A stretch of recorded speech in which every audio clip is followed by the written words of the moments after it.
Hello, what up everyone? Another day, another verse na naman tayo. Day 178. Our verse for today is makikita natin sa Psalms chapter 106 verse 19 to 21. And sinasabi dito na doon sa Horeb ay gumawa ang mga taga-Israel ng gintong baka at sinamba nila ang Diyos-Diyosang ito. Ito'y ginawa nilang Diyos at kanilang sinamba. Ang kanilang dakilang Diyos ay pinalitan nila ng imahe ng toro na kumakain ng damo. Kinalimutan nila ang Diyos na nagligtas sa kanila at gumawa ng mga kamanghamanghang bagay at himala roon sa Ehipto na lupain ng mga lahi ni Ham at doon sa dagat na pula. Okay, so itong verse natin ngayon ay inalala nila yung nangyari during that time na si Lord ay niligtas niya yung kanyang bayang Israel at from Egypt at dinala niya sa lupang pangako. Ito ay isa sa mga malungkot na pangyayari na si Moises ay umakyat sa Panginoon sa bundok at pagbalik niya ay gumawa ang Israelita ng gintong guya na Diyos-Diyosan sa pamamagitan ng kanilang mga ginto na daladala.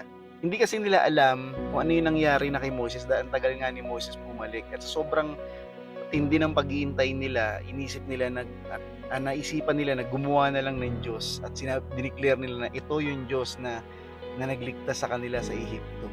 Isang guya na kumakain ng damo. Kinalimutan nila yung tunay na Diyos na nagligtas sa kanila from the land of Egypt at gumawa sila ng sarili ng Diyos-Diyosan. And minsan ganun din tayo. Minsan dumarating yung tindi ng pagsubok, dumadating yung mga problema, or natatakot tayo, or di natin alam kung ano yung susunod na mangyayari.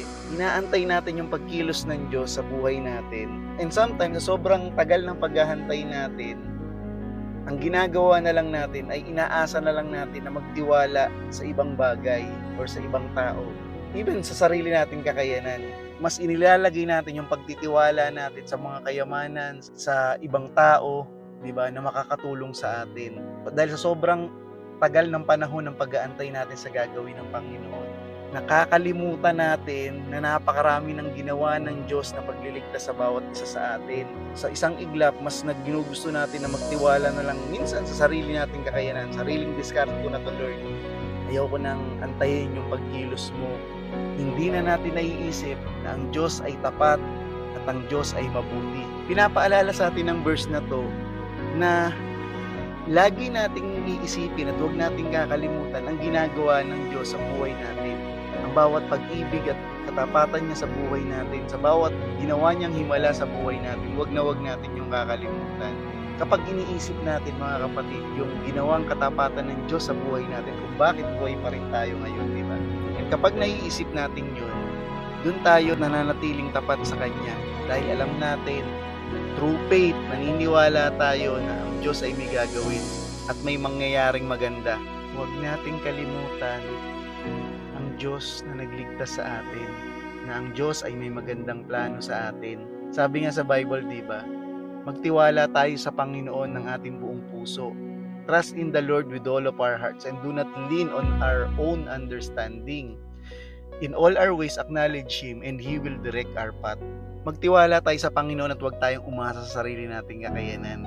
Doon sa pagtitiwala, doon kasama doon yung timing, perfect timing, yung sitwasyon, kasama yun lahat. Ialay natin lahat ng buong pagtitiwala natin sa ating Panginoon. Ngayon, isipin natin, mga kapatid, ako naniniwala ako na naging tapat ang Diyos sa buhay mo. Kasi naging tapat din ang Diyos sa buhay ko. And isipin natin mabuti ko ano yung mga pangyayari or bagay, sitwasyon kung saan ang Diyos ay naging tapat sa atin. Alalahanin natin ang mga bagay na yun. Isulat natin kung kaya natin. At kapag nagkakaroon tayo ng panibagong problema, alalahanin natin at basahin natin kung gaano naging mabuti ang Diyos sa bawat isa sa atin. Kung gaano niya tayo iniligtas, kung gaano siya nagpagaling, kung gaano siya naging tapat, at kung gaano niya tayo patuloy na ginigising at binubuhay sa bawat araw na nagdaan. Ito pa rin tayo ngayon. Siyasatin natin yung puso natin and isipin natin, meron bang mga bagay na parang mas mas inuuna natin or pwede natin ipalit sa katapatan na yun ng Diyos? Mayroon ba mga bagay na parang sometimes itinuturing natin na mas mahalaga kaysa sa ginawa sa atin ng ating Panginoon? Alam ko mahirap, lalo na pag dumadaan tayo sa problema. Pero nawa, mas piliin natin magtiwala dun sa Diyos na buhay, dun sa Diyos na tapat, dun sa Diyos na nasa trono, dun sa Diyos na may kontrol ng lahat na nangyayari dito sa mundong ito. Patuloy tayong magtiwala sa kanyang magagawa. Hindi tayo ng tawad sa kanya kapag nakakalimot tayo. Alam mo yun, mas umaasa tayo sa sarili nating kakayanan, di ba? Mas umaasa tayo sa kung ano yung meron tayo. At nakakalimutan natin na ang Diyos yung pinakamahalaga sa lahat. Lagi nating sambahin ang Panginoon.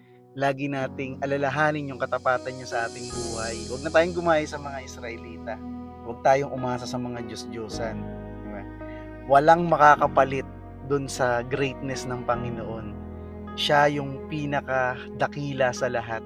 And walang bagay or kahit sabihin mo pang ginto yan, kahit sabihin mo pang anumang kayamanan na pwede mong ipalit sa Panginoon dahil nag-iisa lang siya.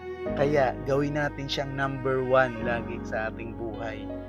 Yung buong pagtitiwala at mahalin natin siya ng buong puso, buong kaluluwa, buong isip at buong kalakasan.